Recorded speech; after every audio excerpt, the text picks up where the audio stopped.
আমি বললাম, হে ভাই, রাসূলুল্লাহর বেটি শাহজাদি হযরত ফাতেমা জাহরা, ওনার কবরে আকদাসটা কোথায়? আমি ওর কাছে জানতে চাইলাম যে দেখি ও কি বলে।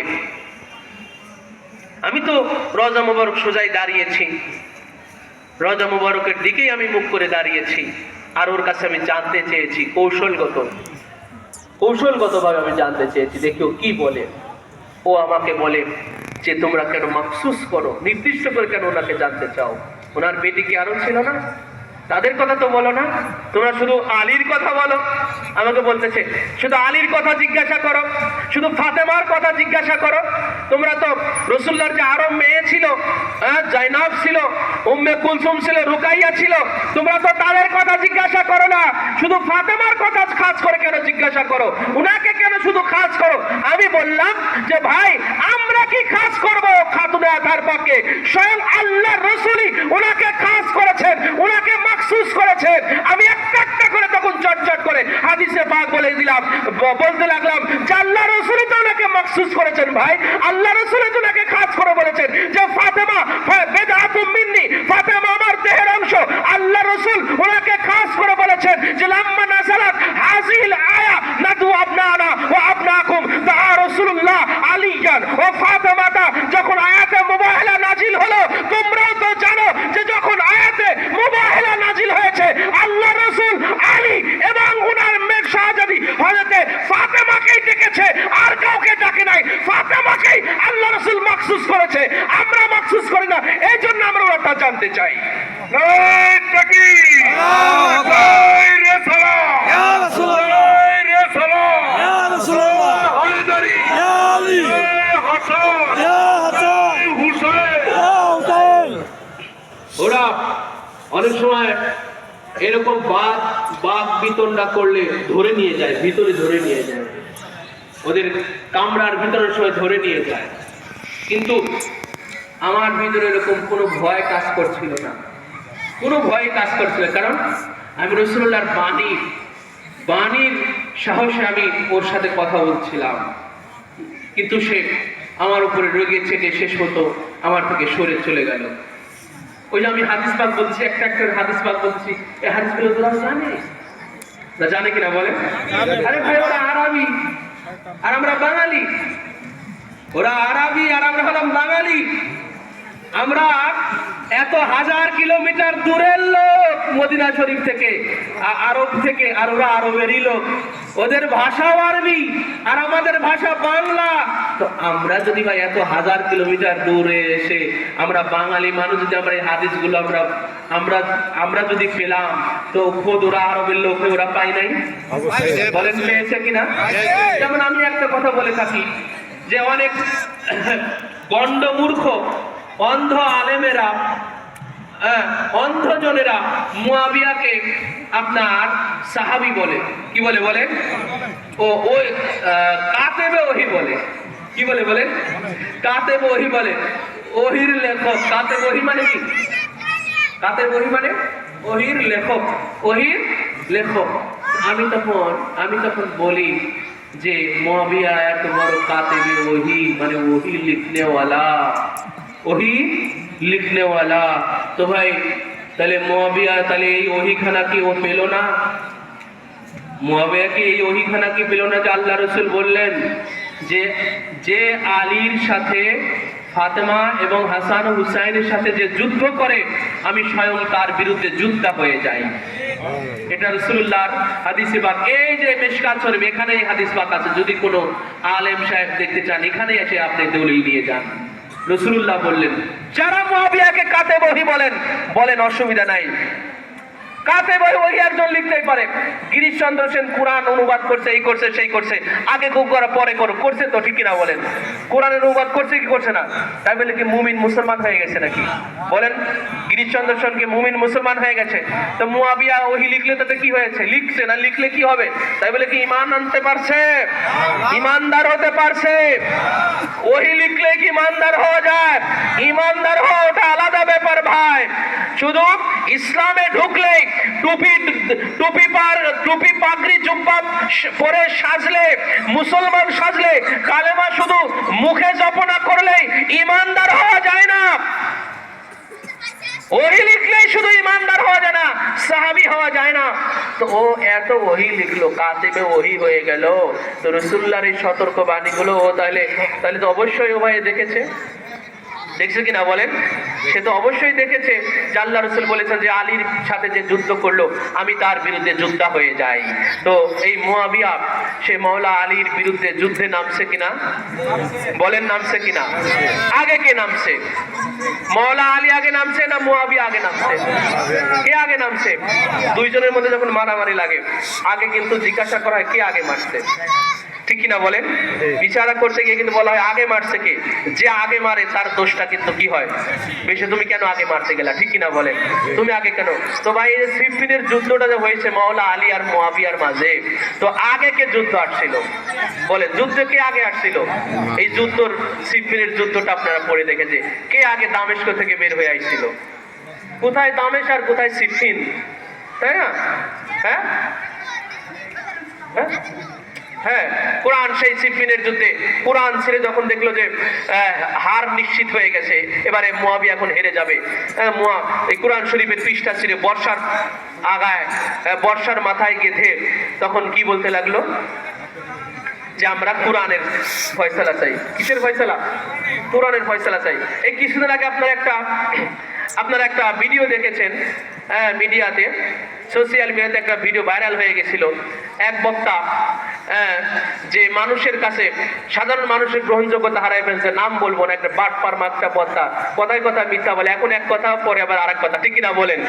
একটা জায়গায় গেছে, ওই মাহফিল থেকে খালি জুতা ছুটতেছে, মাহফিল থেকে কি করছে? জুতা ছুটতেছে।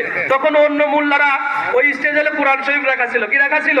কোরআন শরীফ। অন্য মোল্লারা খবরদার জুতা মারেন না, স্টেজে কোরআন পাক আছে, কি আছে? কোরআন আছে। স্টেজে এই জুতা দিয়ে ঢেল দিয়েন না, এখানে কোরআন শরীফ আছে, বলছে কিনা বলে? এটা হলো মুয়াবিয়ার বাটপারি। ওই যে সিফিনের যুদ্ধে মুয়াবিয়া বলেছিল, ওই যে যখন দেখলো যে এখন তো আমরা হার নিশ্চিত, এখন তো হেরে যাচ্ছি, তখন কোরআন শরীফ পৃষ্ঠা ছিঁড়ে বর্ষার মাথায় গেলে বলে আমরা যুদ্ধ চাই না, এবারে কোরআনের ফয়সালা চাই। কি চাইলো? ও কোরআনের ফয়সালা যখন দামেশকে ছিল তখন চাইলা না? যখন দামেশকে ছিল তখন কোরআনের ফয়সালা চাইলে না? দামেস্ক থেকে লক্ষ লক্ষ মুসলমানদেরকে ভাড়া করে মিসগাইড করে মাওলা আলীর বিরুদ্ধে নিয়ে আজকে তুমি সেই দামেস্ক ছেড়ে আজ সিফিনে চলে আসছো মাওলা আলীর বিরুদ্ধে যুদ্ধ করার জন্য, মাওলা আলীর সাথে লড়াই করার জন্য। আর মাওলা আলী যখন ওনার সৈন্য সামন্ত নিয়ে যখন মোকাবেলা করলেন, যখন দেখলা যে তুমি হেরে যাচ্ছি, আর বিলাইয়ের মতো এবারে ঝাড়ে তুমি গাছে উঠতেছো, ঠিক কিনা বলেন? এবারে বিড়ালের মতো এবারে বিড়ালকে যখন বাঘে ধাওয়া করে, কিসে ধাওয়া করে? বিড়ালকে যদি বাঘে ধাওয়া করে তো বিড়াল কি করে? চট করে গাছে উঠে যায়, ঠিক কিনা বলেন? কিন্তু আর তো রক্ষা নাই, এবার তো বাঘের পেটে যেতে হবে, চট করে এবারে গাছে উঠে যায়। তো সে কথা বলতে গেলে অনেক কথা ভাই, ওই কথা থেকে বললাম যে কাতেবে ওহি, কি বলেন? কাতেবে ওহি। রাসূলুল্লাহ বলে গেলেন মান সাব্বা আলিয়ান ফাকাদ সাব্বানি। এখানে আমার কাছে হাদিস পাক আছে, মাওলা আলীর শানে এখানে একটা অধ্যায় আছে, মিশকাত শরীফে মাওলা আলীর শানে একটা অধ্যায় আছে। উম্মে সালমা রাদিয়াল্লাহু তাআলা আনহা বলেছেন মান সাব্বা আলিয়ান ফাকাদ সাব্বানি, যে আমার আলীকে গালি দিল সেজন্য আমাকেই গালি দিল। তো মাওলা আলীকে সর্বপ্রথম গালি দেওয়ার রেওয়াজ চালু করছে কে বলেন? একটু ভাই সত্যটাকে স্বীকার করেন ভাই, কে? 90 বছর ধরে 70,000 মসজিদের মেহরাব হতে খুতবাতে মাওলা আলীকে গালি দেওয়া হয়েছে, কার অবদানে? মুয়াবিয়া। কার কারসাজিতে? মুয়াবিয়ার কারসাজিতে। ইতিহাস সাক্ষী হয়ে আছে। এটা মেদিনীপুর ওয়ালাদের গায়ের জোরে বলা কথা না, এটা ইতিহাসের কথা। তো মুয়াবিয়া ওহিখানা দেখলো না রে ভাই, এত বড় কাতেবে ওহি, এত বড় ওহি লিখনেওয়ালা, তো রাসূলুল্লাহর এই ওহিখানাও দেখলো না? আল্লাহ রাসূল বলে গেছেন মান সাব্বা আলিয়ান ফাকাদ সাব্বানি, যে আলীকে গালি দিল সে আমাকেই গালি দিল। তাহলে মুয়াবিয়া ইচ্ছা করেই মাওলা আলীকে গালি দিয়েছে।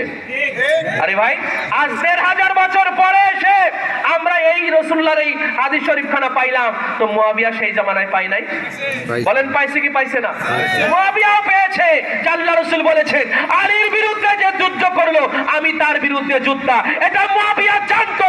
ও জেনে বুঝেই মাওলা আলীর বিরুদ্ধে না রাসূলুল্লাহর বিরুদ্ধে যুদ্ধ করতে গেছে। নারে হায়দারি, নারে হায়দারি। মুয়াবিয়া জানতো, ও জেনে বুঝেই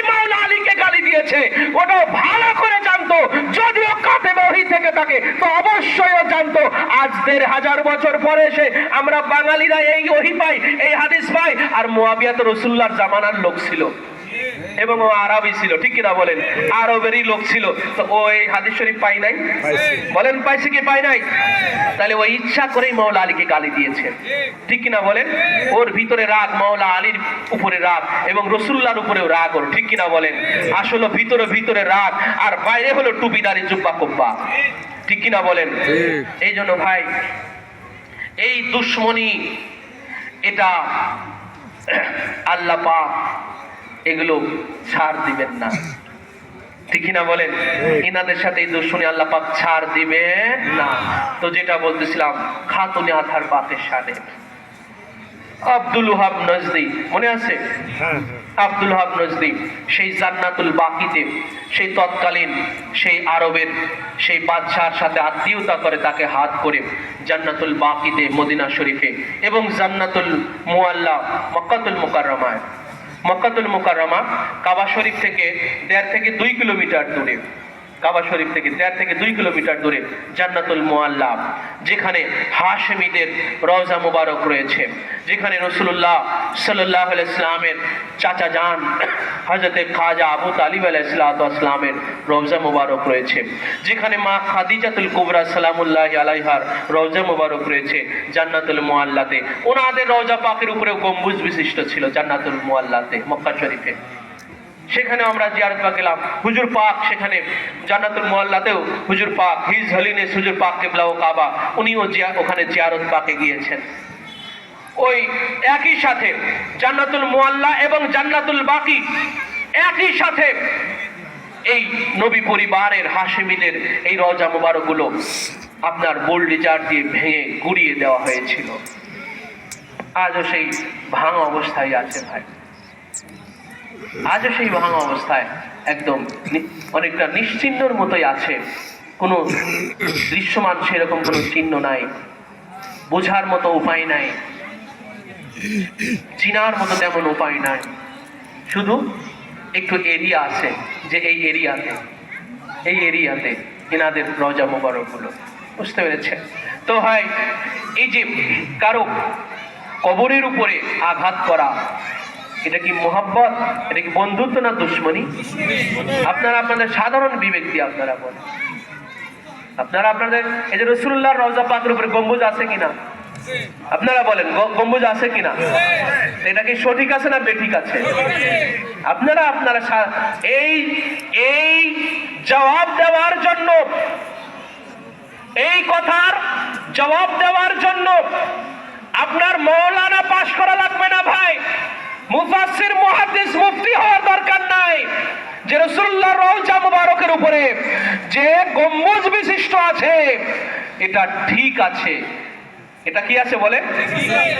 সবাই তো এই গাওয়াহি দিচ্ছেন নাকি? সবাই হাত তুলে বলেন ঠিক না বেঠিক? ঠিক আছে না বেঠিক আছে?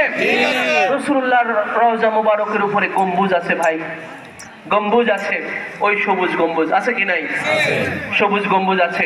তো রাসূলুল্লাহর দেহ মুবারকের একখানা অংশ যখন জান্নাতুল বাকিতে, উনি তো রাসূলুল্লাহ থেকে আলাদা সত্তা নন, রাসূলুল্লাহর দেহ মুবারকের একখানা অংশ, এটা হুজুরে পাকের পাক জবানের বাণী, বুখারী শরীফে আসছে, মুসলিম শরীফে আসছে। তাহলে কত বিশুদ্ধ কথা আল্লাহ রাসূলের ভাই, তাই না? হুজুরে পাক ওনার সামনে বলেন যে ফাতেমা আমারই দেহের একটা টুকরা, তো হুজুরের একটা দেহের টুকরা জান্নাতুল বাকিতে ভাই, তো সেই দেহের সেই টুকরা মুবারকের, হুজুরের সেই দেহ মুবারকের টুকরা, হুজুরের কলিজার টুকরা, তো তার রওজা পাকের উপরে গম্বুজ থাকতে পারে কি পারে না? তো যখন ছিল ঠিক ছিল না বেঠিক ছিল?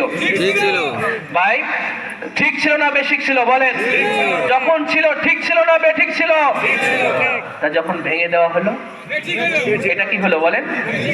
এইটাই বেঠিক হলো, দুশ্মনীর পরিচয় হলো। কিসের পরিচয় বলেন? দুশ্মনীর পরিচয়। আপনারা একটা ঘটনা জানেন, আপনারা একটা ওয়াকিয়া জানেন যে হযরত ইব্রাহিম আলাইহিস সালামকে যখন নমরুদের অগ্নিকুণ্ডে ফেলে দেওয়া হলো, কোথায় ফেলা হলো? নমরুদের অগ্নিকুণ্ডে যখন ফেলা হলো ইব্রাহিম আলাইহিস সালামকে, তখন আপনারা কাল্লাস চিনেন তো না? কাল্লাস আমরা রক্তচোষা বলি, তাই না? এই রক্তচোষা কিন্তু একটা বাড়িতে মেরে দেওয়া কি আছে? সুন্নত আছে। আছে কি নাই? আছে। ওটা মারা, ওটা মেরে দেওয়া সুন্নত। একটা বাড়ি দিয়ে মেরে দেওয়া সুন্নত। কেন বলেন তো? কি কারণে? কারণ ওই ইব্রাহিম আলাইহিস সালামকে যে আগুনে ফেলা হয়েছে, সেই আগুনে ও গিয়ে ফুঁক মারছিল, ফু মেরে দিয়েছিল। তো আগুনে ফু মারলে কি হয়? আগুন আরো কি হয় বলে? আগুন আরো জ্বলে যায় না? তাহলে ও যে ফুটা মারলো, কি মনে করে মারলো? যে আগুনটা যাতে আরো জ্বলে যায়, মানে ইব্রাহিম আলাইহিস সালাম জ্বলে পুড়ে ভস্ম হয়ে যান, আগুনটা আমি আরো বেশি করে ফু দিয়ে জ্বালা দেয়, ঠিক কিনা বলে? তো নমরুদের যে অগ্নিকুণ্ড কত বড় ছিল, এটা আমাদের তো ধারণাই নাই ভাই, যে কত বড় বিশাল এক অগ্নিকুণ্ড ছিল, অগ্নিশালা ছিল। মানুষকে সেখানে ফেলে দেওয়ার সাথে সাথে একদম আগুনের সাথে তার হাড় গোশত সব মিশে একদম শেষ হয়ে যেত। এমন এক বিশাল অগ্নিকুণ্ড ছিল। আল্লাহ পাক এই আগুন থেকে বাঁচানোর জামিন কে নিয়েছিলেন? দায়িত্ব কে নিয়েছিলেন? সেই আগুনকে আল্লাহ পাক কি বলেছিলেন সেটা তো আল্লাহ পাক কোরআন পাকের মধ্যে নাজিল করে দিয়েছেন, তাই না? কুলনা ইয়া নারু কুনি বারদা ওয়া সালামান আলা ইব্রাহিম। আমি আগুনকে বললাম, কুলনা ইয়া নারু, আমি বললাম হে আগুন, কুনি তুমি হয়ে যাও, কুনি বারদাও তুমি এমন শান্তিদায়ক ঠান্ডা হয়ে যাও, সালামান আলা ইব্রাহিম, আমার ইব্রাহিম আমার খলিল আছে, ইব্রাহিম আমার খলিলুল্লাহ আছে, হে আগুন তুমি আমার ইব্রাহিমের জন্য শান্তিদায়ক শান্তিদায়ক ঠান্ডা হয়ে যাও। শান্তিদায়ক ঠান্ডা মানে বরফের মতো ঠান্ডা না। বরফের মতো ঠান্ডা হয়ে গেলে তো আবার অস্বস্তি, কষ্ট লাগবে, তাই না? আল্লাহ পাক বলে সালামান, এমন বারদা, বারদা মানে হলো ঠান্ডা, বারদা মানে কি? ঠান্ডা। কেমন ঠান্ডা? সালাম, শান্তি লাগবে। ওই আপনার সেই কঠোর গরমের সময় যখন আমরা ঠাটা পড়া গরম থেকে যখন একটু এসির মধ্যে ঢুকি, আহ কি একটা শান্তি লাগে, লাগে কি লাগে না বলেন? কি একটা শান্তি, পরানটা জোড়ায়া যায়। তো আল্লাহ পাক বলেন এই শান্তিদায়ক ঠান্ডা হয়ে যাও হে আগুন। তো আগুন হয়েছে কিনা? ঠান্ডা হয়েছে কিনা? ইব্রাহিম আলাইহিস সালাম একটা পশমও পড়ছে? তো এই যে কাল্লাসটা ফুটা মারলো, এই ফু মারে কোন লাভ হয়েছে? আগুন কি আরো দাও দাও করে জ্বলছে? কিন্তু কপালটা মাঝখান থেকে হলো, কপাল পুড়লো, মাঝখান থেকে কাল্লাসের কি হলো? এই ঘটনাটা ভাই আমি কেন বলতেছি, গভীর মনোযোগ দিয়ে খেয়াল, গল্প বলা আমার উদ্দেশ্য না, এখানে সাংঘাতিক একটা শিক্ষা আছে, জেনে রাখবেন, সাংঘাতিক একখানা শিক্ষা আছে। আর এই যে আমাদের কোনো ব্যাঙ আছে না, কোনো ব্যাঙ আমাদের ঘরের কোনায় কোনায় থাকে, কোনো ব্যাঙ, গাওটা খসখসে, গাওটা কি খসখসে, এই কোনো ব্যাঙ সে কি করেছিল? আগুনে পিশাব মেরে দিচ্ছিল। সে একটা ব্যাঙ কতটুকু পিশাব করতে পারে বলেন তো দেখি? একটা ব্যাঙ কতটুকু পিশাব হয়? তো এই ওই অত বড় অগ্নিকুণ্ড এইটুকু পিশাবে নেভে, আগুন নেভে? আসলে কি বলেন? আসলে হচ্ছে যে ভালোবাসা। আসলটা কি বলে? ভালোবাসা। ভালোবাসা নিবেদন করছে আল্লাহর একজন নবীকে সে বাঁচানোর জন্য। তার যে চেষ্টা প্রচেষ্টাটুকু সেটুকু সে নিবেদন করেছে যে আমার চেষ্টা এইটুকুই, কারণ আমি তো আর বালতি ভরে পানি, ব্যাঙ তো আর বালতি ভরে পানি মারতে পারবে না আগুনে।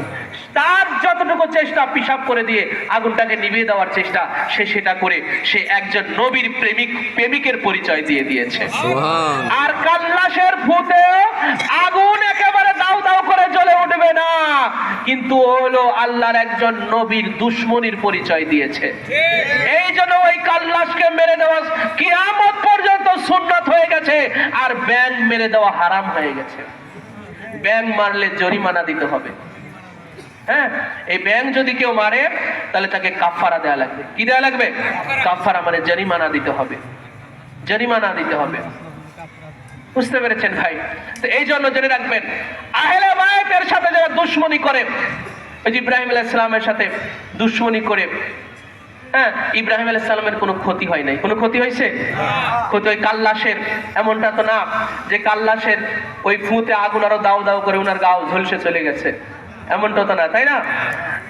আবার ব্যাঙের পিসাবে আগুন নিবে, উনি আগুন থেকে বাঁচছে, সেটাও না। ওনাকে তো আল্লাহ পাক রক্ষা করছেন। কি করছেন বলেন? আল্লাহ পাক রক্ষা করছেন। মাঝখান থেকে এই একজনের কপাল পোড়াইছে আর একজনের ভাগ্য সুপ্রসন্ন করে নিয়েছে, ঠিক কিনা বলেন? তো আহলে বায়েতের সাথে যারা দুশমনি করে, আহলে বায়েত কখনো ক্ষতিগ্রস্ত হয় না। মাওলা আলীকে ভাই ওনার নামাজরত অবস্থায় ওনার মাথায় ছুরি দিয়ে আঘাত করে, যারা আঘাত করে ওনাকে হত্যা করেছে, তারা লাভবান হয় নাই, তারা ইহকাল পরকাল ক্ষতিগ্রস্ত হয়েছে। আর মাওলা আলী তিনি লাভবান হয়েছেন যারা ওনার শাহাদাতকে স্মরণ করে, পালন করে, নওহা পালন করে, তাদের নাজাতের ফয়সালা হয়ে যায়। আল্লাহু আকবার। নারে হায়দারি, নারে হাসান, নারে হুসাইন, নারে গাউস, হুজুর পাক সাতবাসী রসুল শাহী আসিফ আলী আল কাদরি, আঞ্জুমানে কাদরিয়া, মাদ্রাসাতুল সাবিল হাসান। ভাই ইমাম হাসান আলাইহিস সালামকে যারা বিষ খাওয়াইছে, ইমাম হাসান আলাইহিস সালামের কোনো ক্ষতি হয়েছে বলেন? উনি শাহাদাতের মর্যাদা লাভ করে উনি আরো সমস্ত শহীদদের সর্দার হয়ে গেছেন, ঠিক কিনা বলেন?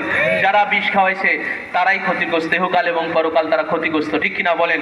ইমামে হুসাইন আলাইহিস সালামকে কারবালাতে যারা ওনাকে নির্মম ভাবে হত্যা করেছে, ওনার পানি বন্ধ করে দিয়ে, খাবার বন্ধ করে দিয়ে নির্মম ভাবে যারা শাহাদত বরণ করেছে, ইমামে আলী মাকাম মাওলা হুসাইন আলাইহিস সালাম সেই দিন কারবালার ময়দানে শাহাদত হওয়ার পূর্বে ওনার সঙ্গী সাথীদের উদ্দেশ্যে একখানা ভাষণে খুতবার মধ্যে বলেছিলেন যে আমার সঙ্গী সাথীরা জেনে রেখো, আমরা ক্ষুধার্ত আছি, এটা আমরা পরাজিত না, আমরা তৃষ্ণার্ত আছি, এটা আমাদের পরাজয় না, আমরা হত্যা হব, এটা আমাদের পরাজয় না, আমরা টুকরা টুকরা হব, এটা আমাদের পরাজয় না, আমাদের রক্তে এই কারবালার জমিন রঞ্জিত হবে, এটা আমাদের পরাজয় না, আমার ঘরের লোকেরা বন্দী হবে, তাদেরকে আটকানো হবে, এটা আমাদের পরাজয় না, আমাদের এইগুলো হলো বিজয়, এগুলোই আমাদের বিজয়, যে আমরা সত্যকে মেনে নেওয়ার জন্য, সত্যকে প্রতিষ্ঠিত করার জন্য আমরা আমাদের রক্ত বিসর্জন দিয়েছি,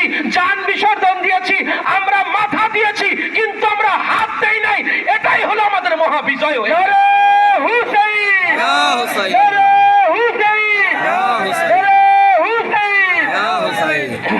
এটা হলো আহলে বায়েতের মহা বিজয় হয়েছে, ঠিক কিনা বলেন?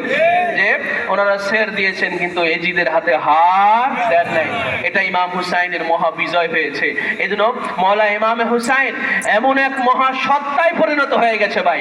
মাওলা হুসাইন শুধু কোনো ব্যক্তিত্ব না, তিনি এক মহান সত্তায় পরিণত হয়ে গেছেন, এমন একটা পাওয়ারে পরিণত হয়ে গেছেন, এমন এক মহা শক্তি হয়ে গিয়েছেন মাওলা ইমামে হুসাইন আলাইহিস সালাম। তিনি নিজে একটা পাওয়ার, তিনি নিজে একটা মহাশক্তি। এই শক্তিকে যে তার ভিতরে ধারণ করলো, যে তার দিলের ভিতরে হুসাইন নামক শক্তিকে, হুসাইন নামক এই মহা পাওয়ারটাকে যে তার ভিতরে ধারণ করলো, সেহকাল পরকাল কামিয়াব হয়ে গেল। এই জন্য ভাই আমরা মাওলা হুসাইনের জিকির করি, ঠিক কিনা বলেন? এই জন্য আমরা মাওলা আলীর জিকির কেন? ওনারা একটা পাওয়ার, ওনার একটা শক্তি, ওনারা কি বলেন? ওনার খোদার পক্ষ থেকে এক শক্তিতে পরিণত হয়ে গেছেন। হ্যাঁ, ওনার একটা ইমাম হুসাইন এক মহাশক্তিতে পরিণত হয়ে গেছেন। এই জন্য আমরা ওনাদের জিকির করি। ওনাদের কি বলে করেন? ওনাদের আমরা জিকির করি ভাই, কেন? ওনারা মহা এক শক্তিতে পরিণত হয়ে গিয়েছেন। তো খাতুনে জান্নাত পাকে আথারের সাথে ভাই যারা এই দুশ্মনী করেছে, এতে কি খাতুনে আথার পাকের কোনো ক্ষতি হয়েছে? জান্নাতের ভিতরে ওনার সরদারিত্ব চলে গেছে? না, যাই নাই। রাসূলুল্লাহ সাল্লাল্লাহু আলাইহি ওয়াসাল্লাম যেটা বলে গেছেন যে ফাতেমাতু সাইয়্যিদাতু নিসাই আহলিল জান্নাহ, ফাতেমা তামাম জান্নাতীদের সম্রাজ্ঞী হয়ে আছেন, ঠিক কিনা বলেন? যারা ওনার সাথে দুশ্মনী করেছে তারাই এহকাল পরকাল তারাই ক্ষতিগ্রস্ত হবে, ঠিক কিনা বলেন? তো যার কথা বলতেছিলাম যে আব্দুল ওহাব নাজদি এই জান্নাতুল বাকিতে এই আহলে বায়েতে পাকে আথার নবী পরিবারের এই মাজারগুলো ভেঙে দিয়ে এক সাংঘাতিক এক দুশ্মনীর পরিচয় দিয়েছে, ঠিক কিনা বলেন? সাংঘাতিক এক দুশ্মনীর পরিচয় দিয়েছে ভাই জেনেরা। দুশ্মনীর পরিচয় দিয়েছে। এবং এই দুশ্মনী খাতুনে আতহার পাকের বিরুদ্ধে, মওলা আলীর বিরুদ্ধে, ইমাম হাসান হুসাইনের বিরুদ্ধে এই দুশ্মনীর মিশন এখনো এই দুনিয়ার বুকে ডঙ্কা বাজিয়ে চলতেছে, ঠিক কিনা বলেন? এদের প্রচার প্রসারণা, এদের প্রভাব প্রতিপত্তি বিস্তার এটা আরো বেশি পর্যায়ে চলে গেছে, ঠিক কিনা বলেন? জেনে রাখবেন, এটা থেকে ভাই আমাদের হুঁশিয়ার থাকতে হবে, এটা থেকে আমাদের নিরাপদে থাকতে হবে। কেননা জেনে রাখবেন, আজকে যখন খাতুনে জান্নাত পাকে আতহারের শানে আজ যখন আলোচনা হচ্ছে, উনার জিকির যখন হচ্ছে, জেনে রাখবেন এটা আমাদের একটা মহা বিজয় হইতেছে। সুবহানাল্লাহ। ভাই ওনাদের মাজার কেন ভেঙে দেওয়া হলো? কেন ওনাদের মাজার ভেঙে দেওয়া হলো, নিশ্চিহ্ন করা হলো? কেন জান্নাতুল বাকি দিকে ওনার কথা জিজ্ঞাসা করলে কেন বলা হয় না? এর একটা কারণ আছে, কারণ ওরা চায় না যে আহলে বায়াতের পরিচয় এদের কাছে ফুটে উঠুক, ঠিক কিনা বলেন? আহলে বায়াতের জিকির এদের মুখে জপনা হোক, আহলে বায়াতকে এরা স্মরণ করুক, এটা এই ওহাবি রাজত্ব এরা আজও এটা চায় না। এই জন্য আহলে বায়াত ওরা নিশ্চিহ্ন করতে চায় মুসলিম উম্মাহ থেকে, তামাম মানব জাতি থেকে আহলে বায়াত ওরা নিশ্চিহ্ন করতে চায়। এই জন্য গাদির খুমকে নিশ্চিহ্ন করে দিয়েছে, জান্নাতুল বাকি দিনাদেরকে নিশ্চিহ্ন করে দিয়েছে, ঠিক কিনা বলেন? এবং বাবে ফেদাক যেটা খাতুনে জান্নাত পাকে আতহারের, খাতুনে জান্নাত পাকে আতহার যেটার মালিকা ছিলেন এই বাবে ফেদাক, যে দেখেন আজও যে কথাটা আমি বলতেছিলাম যে ভাই এই মিশর, এই ওহাবিজম মিশর ওরা চায় না যে খাতুনে আতহার পাককে মুসলমানেরা চিনুক, তার স্মরণ করুক, তার জিকির করুক, তার আলোচনা করুক, তার স্মৃতিচারণা করুক, এটা ওরা চায় না। মওলা আলীর স্মৃতিচারণা করুক, ওরা এটা চায় না। এই জন্য গাদিরে খুমকে ওরা নিশ্চিহ্ন করেছে। এই জন্য বাবে ফেদাক যেটা রাসূলুল্লাহ সাল্লাল্লাহু আলাইহি ওয়া সাল্লাম দলিল করে, আল্লাহ রাসূল দলিল করে ওনাকে নাম ওনার মালিকত্ব দিয়ে দিয়েছিলেন, এই বাবে ফেদাক যেটা ছিল মালে ফাই। কি ছিল বলে? মালে ফাই ছিল। এটা মালে ফাই, যেটা যুদ্ধলব্ধ কোনো সম্পদ ছিল না। মদিনা শরীফ থেকে বেশ অনেকটা দূরে ইহুদিদের অবস্থান ছিল সেই জায়গাটাতে, ইহুদিদের অবস্থান ছিল সেই জায়গায়। ইহুদিরা রাসূলুল্লাহর সাথে যুদ্ধ না করে একটা সন্ধি চুক্তি করেছিল যে এই ফাদাক এলাকায় যে বাগান, খেজুরের বিশাল এলাকা নিয়ে যে খেজুরের বাগান, এই বাগানটা রাসূলুল্লাহর মালিকত্বে তারা দিয়ে দিবে। এতে আর তারা যুদ্ধে রাসূলুল্লাহর বিরুদ্ধে তারা যুদ্ধে আসবে না। রাসূলুল্লাহ সাল্লাল্লাহু আলাইহি ওয়াসাল্লামকে এই ইহুদিরা এই বাবে ফাদাকটা রাসূলুল্লাহকে তারা দিয়ে রাসূলুল্লাহকে তারা চুক্তি করে তারা দিয়ে দিয়েছিলেন। রাসূলুল্লাহ এটার মালিক হয়ে, মালে ফাই যেটা, এটা আল্লাহ রাসূল এটার মালিক হয়ে যান। আর মালে গনিমত যেটা, মালে গনিমত কয়েক মালের প্রকার আছে ভাই। মালে গনিমত যেটা অর্থাৎ যুদ্ধলব্ধ যেটা সম্পদ, এটার মালিক অনেকে হয়ে থাকে, যারা যুদ্ধে অংশগ্রহণ করে তারা এটার মালিক হয়। ইসলামের কোষাগারে একটা আসে, রাসূলুল্লাহ একটা অংশ পায়, বিভিন্ন খাতে এটার ভাগ হয়। মালে গনিমত যেটা যুদ্ধের ময়দান থেকে যে মাল অর্জন হয়। কিন্তু মালে ফাই যেটা বাবে ফাদাক, এটা মালে ফাই ছিল। এই মালে ফাই এটার কেউ আর বিধান, ইসলামী বিধানগত ভাবে ইসলামের আইন অনুসারে এই মালে ফাইয়ের মালিক হয়ে যায় স্বয়ং আল্লাহ রাসূল। সুবহানাল্লাহ। সেই মালে ফাইটা আল্লাহ রাসূল দলিল করে খাতুনে আতহার পাককে দিয়ে দিয়েছিলেন। ইতিহাসে ভাই সব এগুলো লেখা আছে। অথচ রাসূলুল্লাহর পরেই সেই বাবে ফেদাকটা ওনার থেকে ছিনিয়ে নেওয়া হয়েছিল। এটা রাসূলুল্লাহর দেওয়া একটা হাদিয়া ছিল, ওনার জন্য উপঢৌকন ছিল। আল্লাহ রাসূল ওনাকে সবচেয়ে বেশি মহব্বত করতেন। সুবহানাল্লাহ। হযরত হুমায়ুন ইবনে উমাইর থেকে বর্ণিত, তিনি বলেন দাখালতু মা আম্মতি আলা আয়েশা فسالت أي الناس كان أحب إلى رسول الله صلى الله عليه وآله وسلم। হযরত হুমায়ুন ইবনে উমাইর বলেন, আমি আমার ফুপির সাথে হযরত আয়েশা সিদ্দিকা রাদিয়াল্লাহু তাআলা আনহার কাছে গেলাম। আমার ফুপি হযরত আয়েশা সিদ্দিকাকে জিজ্ঞাসা করলেন জানতে চাইলেন যে হে উম্মুল মুমিনিন, হে মুমিনদের মা, হে রাসূলুল্লাহর সহধর্মিণী হযরতে আয়েশা রাদিয়াল্লাহু তাআলা আনহা, আপনি মেহেরবানি করে বলবেন কি আল্লাহ রাসূল এই দুনিয়ার বুকে সবচেয়ে বেশি কাকে মহব্বত করে? বলুন সুবহানাল্লাহ। হযরত আয়েশা রাদিয়াল্লাহু তাআলা আনহা এক কথায় বলে দিলেন, ক্বালাত ফাতেমা, ক্বালাত ফাতেমা, জেনে রেখো হে আল্লাহর নবীর আশিকা, জেনে রেখো রাসূলুল্লাহ সাল্লাল্লাহু আলাইহি ওয়াসাল্লাম এই জমিনের বুকে তিনি সবচেয়ে বেশি মহব্বত করেন হযরতে ফাতেমাকে। সুবহানাল্লাহ। অতঃপর জিজ্ঞাসা করলেন, ফাকিলা মিনার রিজাল, পুরুষদের মধ্য থেকে আল্লাহ রাসূল কাকে সবচেয়ে বেশি মহব্বত করেন? উনি তো নারী জগতের মধ্যে গেলেন যে নারী জগতের মধ্যে ফাতেমাকে আল্লাহ রাসূল সবচেয়ে বেশি মহব্বত করেন। এবারে পুরুষদের মধ্যে আল্লাহ রাসূল সবচেয়ে বেশি কাকে মহব্বত করেন? হযরত আয়েশা বললেন, ক্বালাত যাওজুহা, তিনি এক কথায় বলে দিলেন যে ফাতেমার যিনি শাওহার, ফাতেমার যিনি স্বামীর মর্যাদা আছেন হযরত মাওলা আলী, তিনাকে আল্লাহ রাসূল সবচেয়ে বেশি মহব্বত করেন। তো ভাই, এই হাদিস শরীফ হলো তিরমিজি শরীফ দ্বিতীয় খণ্ডের 226 পৃষ্ঠার মধ্যে সংকলিত হয়েছে এবং মিশকাত শরীফের 570 পৃষ্ঠার মধ্যে এই হাদিস পাকখানা আছে। 86 হাদিস এবং মিশকাত শরীফের মধ্যে এটা সংকলিত হয়েছে। আল্লাহ রাসূল সবচেয়ে বেশি এই দুনিয়ার বুকে আলী এবং হযরত ফাতেমা সালামুল্লাহি আলাইহা উনাকে বেশি ভালোবাসতেন, সবচেয়ে বেশি মহব্বত করতেন। সেই মহব্বতের জায়গা থেকে আল্লাহ রাসূল এই বাবে ফেদাক, যেটার মালিক আল্লাহ রাসূল ছিলেন, এটা আল্লাহ রাসূল ওনাকে হাদিয়া করেছিলেন, ওনাকে নাজরানা করেছিলেন, ওনাকে এটা উপঢৌকন স্বরূপ ওনাকে দিয়ে দিয়েছিলেন, ওনাকে ওনার মালিকত্ব এটা দিয়ে দিয়েছিলেন, তাও দলিল করে দিয়েছিলেন। এটা রাসূলুল্লাহ থেকে পাওয়া একটা উপঢৌকন ছিল। এটা শুধু একটা বাগান না, এটা রাসূলুল্লাহর একটা স্মৃতি।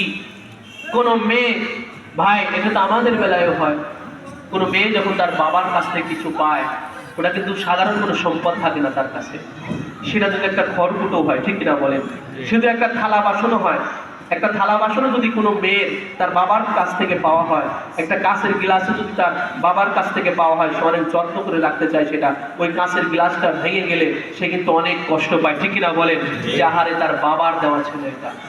বাজারে তো আরো কত কাঁচের গ্লাস আছে, ঠিক কিনা বলেন, কিন্তু ওটা তার বাবার দেওয়া। ব্যাপারটা কি বুঝতে পারছেন ভাই? তো রাসূলুল্লাহ এবং খাতুন আতার পাকের বেলাও এটা ছিল, যেটা রাসূলুল্লাহর দেওয়া একটা উপঢৌকন ছিল, সেই বাবে ফেদাক। এটা শুধু একটা বাগান না, একটা বাগান ওনাদের থাকলেই কি আর না থাকলেই কি, কিন্তু এটা রাসূলুল্লাহর দেওয়া ছিল, রাসূলের একটা স্মৃতিচারণা ছিল, ঠিক কিনা বলেন। সেটা ওনার থেকে ছলে বলে কৌশলে ওনার থেকে ছিনিয়ে নেওয়া হয়েছিল রাসূলুল্লাহর পরে যারা ক্ষমতায় আসে। আল্লাহ রাসূল যে বলে গিয়েছিলেন যে মান আদাবাহা ফাকাদ আদাবানি, যে তাকে রাগান্বিত করলো সে আমাকে রাগান্বিত করলো। আপনার মেয়েকে ভাই আপনি যদি একটা কিছু দান করেন, সেটা যদি কেউ ছিনিয়ে নেয়, শুধু বললাম যদি সেটা একটা থালা বাসনও হয়, একটা কাঁচের গ্লাসও হয়, তো সে কষ্ট পাবে না? যে আমার বাবার দেওয়া জিনিসটা তুমি এইভাবে ছিনিয়ে নিলে আমার থেকে, কষ্ট পাবে কি পাবে না ভাই? রাগান্বিত হবে কি হবে না? তো খাতুনে জান্নাত পাকে আথার তিনি রাগান্বিত হয়েছিলেন তাদের উপরে, এই জন্য আর কখনো তাদের সাথে ফেস করেন নাই। ওনার থেকে যখন ছলে বলে করে সেই বাবে ফেদারটা ছিনিয়ে নেওয়া হয়েছিল, উনি আর কখনো তাদের সাথে ফেস হন নাই। এবং ওই যে প্রথমে বলে আসছিলাম যে কথা, তারাই আর ওনার জানাজা পা এবং ওনার দাফন শেষ পর্যন্ত তাদের নসিবে হয় নাই। দেখেন কি নসিব কা মুআমালা, কি নসিবের ব্যাপার। এবং এরাই ভাই রাসূলুল্লাহর জানাজা পাক এবং রাসূলুল্লাহর দাফন এদের নসিবে হয় নাই। তবে এগুলো তো বাস্তব ঘটে যাওয়া ঘটনা, এগুলো তো আমরা কিছু বানিয়ে বলছি না, তাই না? এগুলো তো বাস্তব করে যাওয়া, যে তাদের রাসূলুল্লাহর জানাজা পাক, রাসূলুল্লাহর দাফন নসিব হয় নাই, খাতুনে জান্নাত পাকে আতার ওনার জানাজা পাক, ওনার দাফনও এদের নসিবে হয় নাই। এবং রাসূলুল্লাহ এবং খাতুনে আতার পাকের বেলায় একই ঘটনা ঘটেছে, একই ঘটনা। এরা রাসূলুল্লাহর লাশ মুবারক ওনার রওজা পাক থেকে এরা উঠাতে চেয়েছিল, ঠিক কিনা বলেন, যে আমরা ওনার এত কাছের লোক ছিলাম, হ্যাঁ আমরা এত বড় বড় জন ছিলাম, আর ওনার দাফন আমাদের নসিব হলো না, এটা তো মানা যায় না। তাহলে আমরা ওনার লাশ উঠাবো, ওনার লাশ উঠে আমরা আবার জানাজা করবো, আমরা আবার দাফন করব। সেই দিন মাওলা আলী সেই খোলা তরবারি সেই জুলফিকার নিয়ে রাসূলুল্লাহ রওজা পাকের উপরে দাঁড়ালেন। যে আজকে যারা আল্লাহর রাসূলের লাশ মুবারক উঠাতে চাইবে তাদের সাথে ফয়সালা হবে এই জুলফিকার দিয়ে। মাওলা আলী সেদিন বলেছেন তাদের সাথে ফয়সালা হবে জুলফিকার দিয়ে। তখন তারা সবাই পিছু হটেছিল যে যারা আলীর জুলফিকারের সাথে যারা লড়বে তারা কাফের হয়ে যাবে, এটা তারা জানত। আলীর জুলফিকারের বিরুদ্ধে যারা লড়বে তারা কাফের, তারা হটে গিয়েছিল। এবং খাতুনে আসার পাকের বেলায় একই রকম ঘটনা। ৩রা রমজানুল মুবারক ওনাকে রাত্রি বেলায় দাফন করা হলো। উনি যখন পর্দা পাক নিলেন অনেক রাত্রিতে, মাওলা আলী বললেন সবাইকে ঘরে চলে যাওয়ার জন্য বললেন। মাওলা আলী বললেন সবাই ঘরে চলে যাওয়ার জন্য, যার যার ঘরে চলে যান। গভীর রাত্রের মধ্যে জান্নাতুল বাকি তিনি যখন দাফন করা হলো এবং ওনার যেখানে দাফন করে সেই রওজা পাকের মতো কবরে আকদাসের মতো আরো ৭০টা কবরের শেপ দেওয়া হলো। ৭০টা একই আকারে একই রকম করে আরো ৭০টা কবর বানানো হলো, যাতে না চিনে কোনটা। একটা হলে তো চিনে যাবে। সকালবেলা এসে যখন তারা গোলক দাদায় পড়ে গেল যে উনি দাফন হয়ে গেলেন, আমরা ওনার দাফন আমরা আমাদের নসিব হলো না। হ্যাঁ, জান্নাতুল বাকিতে গেল। জান্নাতুল বাকিতে গিয়ে দেখলো যে ৭০টার একই রকম কবর, কোনটাতে ওনাকে রাখা হয়েছে। তখন নারীদেরকে লাগিয়ে দেওয়া হলো, নারীদেরকে লাগাই দেওয়া হলো যে তোমরা সবাই কবর করো, সবগুলো কবর করো, যেটাতে ওনার লাশ আছে ওনার লাশ আমরা আবার জানাজা করে আবার দাফন করবো। সেই দিনও মাওলা আলী সেই জুলফিকার নিয়ে দাঁড়িয়েছিলেন জান্নাতুল বাকিতে। যে আজকে যারা নবীর বেটিরও লাশ বরফ তুলতে চাইবে তাদের সাথে ফয়সালা হবে জুলফিকার নিয়ে। সেদিনও কেউ জুলফিকারের মোকাবেলা করতে পারে নাই। পৃথিবীতে কোনো শক্তি নাই জুলফিকারের সাথে মোকাবেলা করার। পৃথিবীতে কোনো শক্তি নাই ভাই, জেনে রাখবেন, মাওলা আলী জুলফিকারের মোকাবেলা করার মতো। আপনারা তো ওই খাইবারের যুদ্ধের আপনারা ইতিহাস আপনারা পড়েছেন তাই না? যে খাইবারে হযরত আবু বকরকে পাঠানো হয়েছে, হযরত ওমরকে পাঠানো হয়েছে, হযরত উসমানকে পাঠানো হয়েছে, কিন্তু কেউই খাইবার দুর্গ বিজয় করতে পারে নাই, জয় করতে পারে নাই। তারপরে না রাসূলুল্লাহ বললেন, এক লম্বা চওড়া হাদিস, সিয়াসিতার হাদিস, তিরমিজি শরীফের হাদিস, সিয়াসিতার একাধিক গ্রন্থে আসে, মিশকাত শরীফে আমার কাছে এখানে হাদিস শরীফখানা আছে। আল্লাহ রাসূল এর পরে না বললেন যে আগামী কালকে আমি এমন একজনের হাতে এই ঝান্ডা দিব যার হাতে খয়বার বিজয় হয়ে যাবে। আল্লাহ এবং আল্লাহ রাসূল যাকে মহব্বত করে এবং তিনি আল্লাহ এবং আল্লাহ রাসূলকে মহব্বত করে এবং আল্লাহ এবং আল্লাহ রাসূলও তাকে মহব্বত করে। আল্লাহ রাসূল সেই বিজয়ের যে মহাশক্তি সেটা ছিল এটাই যে তিনি আল্লাহ এবং আল্লাহ রাসূলকে মহব্বত করে এবং আল্লাহ এবং আল্লাহ রাসূলও তাকে মহব্বত করে। এটা আল্লাহ রাসূল বলেছিলেন এই কথার শেষে যে তার হাতে বিজয় হবে। কেন? যে তিনি আল্লাহ এবং আল্লাহ রাসূলকে মহব্বত করে এবং আল্লাহ এবং আল্লাহ রাসূলও তাকে মহব্বত করে। এই যে থিওরি, এটা ছিল বিজয়ের সূত্র, বিজয়ের মহামূল মন্ত্র এটা ছিল, বিজয়ের মহারাজ নিগূঢ় রহস্য এটা ছিল যে কেন মাওলা আলীর হাতে বিজয় হবে। যে খয়বার বিজয় করতে হলে আল্লাহ এবং আল্লাহর রাসূলের প্রতি যেই মুহাব্বত থাকতে হবে এবং আল্লাহ আল্লাহ রাসূলেরও মুহাব্বতের পাত্র হবে, সেটা মাওলা আলী ব্যতীত আর কেউ নাই। নারে হায়দারি, নারে হাসান, নারে হুসাইন, নারে গাউস। তো মাওলা আলীর হাতে ভাই সেই খয়বার বিজয় হলো কি হলো না? সেইখানে ওই কামুস নামে যে দুর্গটা ছিল, ইতিহাস জেনে রাখবেন ভাই, ইতিহাস জেনে রাখবেন। কামুস নামে যে খাইবার একটা বিশাল এলাকা, অনেক দুর্গ ছিল, সবচেয়ে ভয়ানক দুর্গ ছিল কামুস নামে যে দুর্গ।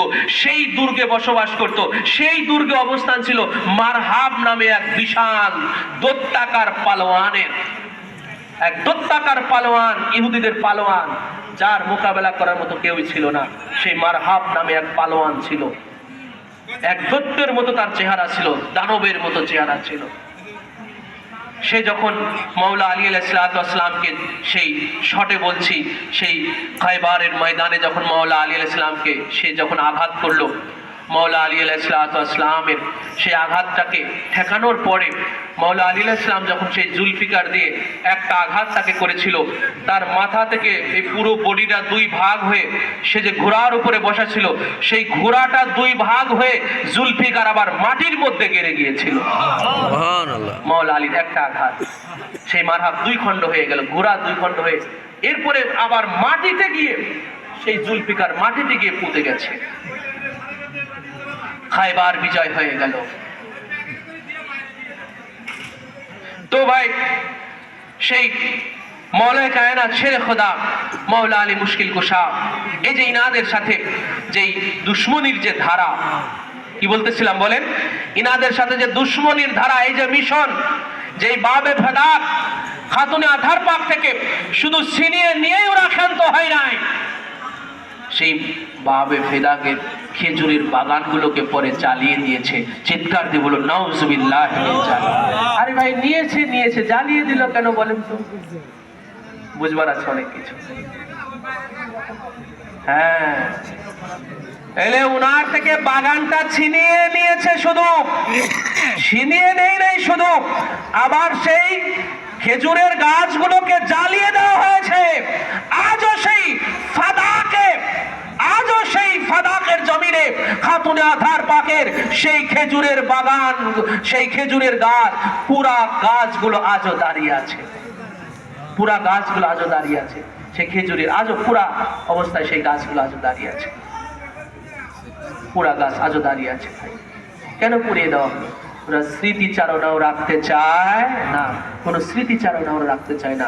খাতুনে আধার পাকের নাম নিশানা ওরা মুছে দিতে চায়, ওরা নাম নিশানা ওরা মুছে দিতে চায়। এটা বড় আফসোস, পরিতাপের বিষয়। আর এগুলো দুশ্মনীর চরম পর্যায়। ওনাদের সাথে এগুলো দুশ্মনের কি বলে, দুশ্মনীর চরম পর্যায়ে এগুলো। ওরা চায় না যে আহলে বায়াতের কোনো স্মৃতিচারণা কোথাও থাকুক, নাম নিশানা কোথাও থাকুক, এটা ওরা চায় না।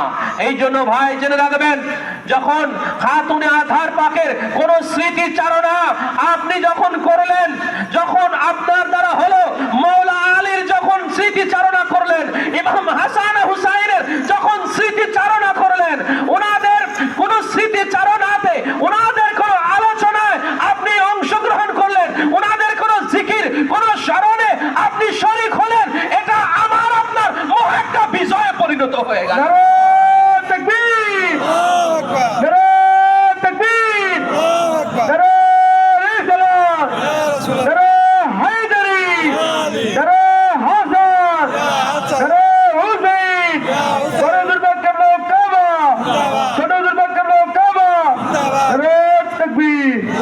এটাই আমাদের জন্য মহাবিজয়, যে আমরা এই কঠিন মিশন যে চলতেছে, পাক পাঞ্জাতনের নাম নিশানাকে মুছে দেওয়ার জন্য, উনাদের স্মৃতিচারণাকে মুছে দেওয়ার জন্য, উনাদের জিকির, উনাদের স্মরণকে দাবিয়ে দেওয়ার জন্য, চাপা দেওয়ার জন্য যেই মিশন চলতেছে, সেই মিশনের মধ্যেও সেই কঠিন প্রতিকূলতাকে মোকাবেলা করে যে আমরা ভাই অল্প সংখ্যক হলেও উনাদের জিকির আমরা করতে পারতেছি, উনাদের স্মরণ আমরা করতেছি, উনাদের আলো তাজকের আমরা শুনতেছি, উনাদের তাজকের আমরা করতে পারতেছি, এটা আমাদের জন্য এহকাল এবং পরকাল একটা মহা বিজয় হয়ে যাইতেছে। এটাই আমাদের জন্য মহা বিজয়, জেনে রাখবেন ভাই, এটাই আমাদের জন্য মহা বিজয় হইতেছে। এই জন্য রাসূল আকরাম সাল্লাল্লাহু তাআলা আলাইহি ওয়া সাল্লাম পাক ওনার সবচেয়ে বেশি মোহাব্বতের পাত্র ছিলেন, মোহাব্বতের এক সত্তা ছিলেন খাতুনে জান্নাত পাকে আতহার। এই জন্য ভাই জেনে রাখবেন, আমরা শুধু মনে করি যে মাথায় টুপি পরে আর মুখে দাড়ি রেখে রাস্তায় চললে আমি বড় সুন্নত আদায় করে ফেললাম, তাই না? হ্যাঁ, টুপি পরে আর দাড়ি রেখে রাস্তায় চলতেছি, আমার মতো আর সুন্নতের পাবনদারি আর আছে নাকি? এরকম অনেকে মনে করে থাকে। কিন্তু ভিতরে ভিতরে মওলা আলীর হিংসা, খাতুনে আধার পাকের সাথে দুশ্মনী আছে কি নাই বলেন? মওলা আলীর কথা ভিতরে শুনতে পারে না, আর মাথায় টুপি মুখে দাড়ি, খাতুনে আধার পাকের কথা শুনতে পারে না, আছে কি নাই বলেন? আছে। উনাদের নাম শুনতে পারে না, উনাদের জিকির শুনতে পারে না। এই জন্য মদিনার সাহাবীরা বলেছেন যে আমরা আনসারেরা মুনাফিক নির্বাচন করতাম। এটা সিয়াসিতার হাতে ছেড়ে রাখবেন ভাই। কেউ যদি দেখতে চান আমার সাথে যোগাযোগ করবেন, এই দলিল দেখানোর জিম্মাদারি আমার। এখানেই আমার এই ডায়েরিতে লেখা আছে, এই যে ডায়েরিতেও আমার লেখা আছে একদম, সিয়াসিতার কোন কিতাবে আছে, কত পৃষ্ঠায় আছে, আমার কাছে সব এখানে লেখা আছে। হযরতে আনসার সাহাবী অর্থাৎ মদিনার সাহাবীদেরকে, এটা কোথায় আছে? তিরমিজি শরীফ 2য় খণ্ডের 213 পৃষ্ঠার মধ্যে হাদিস শরীফখানা আছে। এটা বলে দিলাম। মূল দেওবন্দ প্রিন্ট তিরমিজি শরীফ, যেটা দাওরা ক্লাস এবং কামিল টাইটেল ক্লাসে পড়ানো হয়, এই তিরমিজির উপরে আমি টাইটেল ফারেগ আছি। এই মূল আরবি ভলিউম কিতাব যেটা, সেই কিতাবের 213 পৃষ্ঠার মধ্যে আছে। হযরতে আবু সাঈদ খুদরি রাদিয়াল্লাহু তাআলা আনহু থেকে এই হাদিস শরীফখানা বর্ণিত। ক্বালা, তিনি বলেন, ইন্না কুন্না লা নারিফুল মুনাফিকিনা নাহনু মাশারাল আনসার। আমরা যারা আনসার সম্প্রদায় ছিলাম, আনসার মানে মদিনাবাসী, আনসার মানে কি? মদিনাবাসী। আর মুহাজির হলো মক্কাবাসী। মনে রাখবেন, মুহাজির হলো মক্কাবাসী আর আনসার হলো মদিনাবাসী। মনে থাকবে ভাই? হ্যাঁ। তো এই মদিনাবাসীরা বলেছেন যে আমরা মুনাফিককে চিনতাম। এই যে নাহনু মানে আমরা, নিশ্চয় আমরা, লা নারিফু আমরা চিনে নিতাম, মুনাফিকিনা মুনাফিকদেরকে আমরা চিনে নিতাম, নাহনু মাশারাল আনসার আমরা আনসার সম্প্রদায়েরা, আমরা মদিনাবাসীরা মুনাফিককে আমরা চিনে নিতাম। কোন মাপকাঠিতে, কিভাবে আমরা চিনতাম? যে ইয়াবগুদুহুম আলী ইবনে আবি তালিব আলাইহিস সালাম। আমরা যখন দেখতাম যে যে কেউ হযরত আলী ইবনে আবি তালিবকে হিংসা করত, বাস আমাদের কাছে চিহ্নিত হয়ে যেত যে এইটা হলো মুনাফিক। এটা কি বলেন ভাই? মুনাফিক। যে আলীর প্রতি যে হিংসা করত, আলীর কথা শুনতে পারতো না, আলীর কথা শুনলে যে হিংসা পোষণ করত, আমরা চিনে নিতাম এটাই হলো মুনাফিক। কেন? আল্লাহ রাসূল বলেছেন যে কোন মুমিন আলীকে হিংসা করবে না, আর কোন মুনাফিক আলীকে মোহাব্বত করবে না। এটা হলো সূত্র ভাই, সূত্র। এগুলো থিওরি। আল্লাহ রাসূল এই থিওরি গুলো রেখে গেছেন, এই সূত্রগুলো আল্লাহ রাসূল রেখে গেছেন যে মুমিনের পরিচয়ের সূত্র কি আর মুনাফিকের পরিচয়ের সূত্র কি। আরে ভাই, একই জায়গার মাটি, যে ভাটায় যায় সেই ভাটার সিল তার গায়ে পড়ে যায়, ঠিক কিনা বলেন? একই জায়গার মাটি, একই গর্তের মাটি, যে ভাটায় যায় সেই ভাটার সিল তার গায়ে পড়ে, ঠিক কিনা বলেন? তো ভাই, এগুলো হলো সূত্র। আল্লাহ রাসূল বলেছেন যে কোন মুমিন আলীকে কখনো ঘৃণা করবে না, আর কোন মুনাফিক আলীকে কখনো মুহাব্বত করবে না। অর্থাৎ আলীকে ঘৃণা করার নামই হলো মুনাফিকের পরিচয়, ঠিক কিনা বলেন? এই জন্য রাসূলুল্লাহ সাল্লাল্লাহু আলাইহি সাল্লাম এই সূত্র বর্ণনা করে গেছেন। হ্যাঁ, তো মাওলা আলী আলাইহিস সালাতু ওয়াস সালামের প্রতি মুহাব্বত রাখা, সবচেয়ে বেশি মুহাব্বত রাখা, খাতুনে আথার পাকের প্রতি সবচেয়ে বেশি মুহাব্বত রাখা, এটা রাসূলুল্লাহর এই দিলের ভিতরকার সুন্নাত। সুবহানাল্লাহ। এটা দিলের, এই যে হুজুরের পাকের এই ভিতরের সুন্নাত।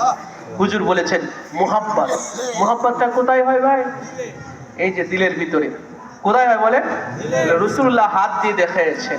এক সাহাবী, রাসূলুল্লাহ সাল্লাল্লাহু আলাইহি ওয়াসাল্লাম এক সাহাবীর সামনে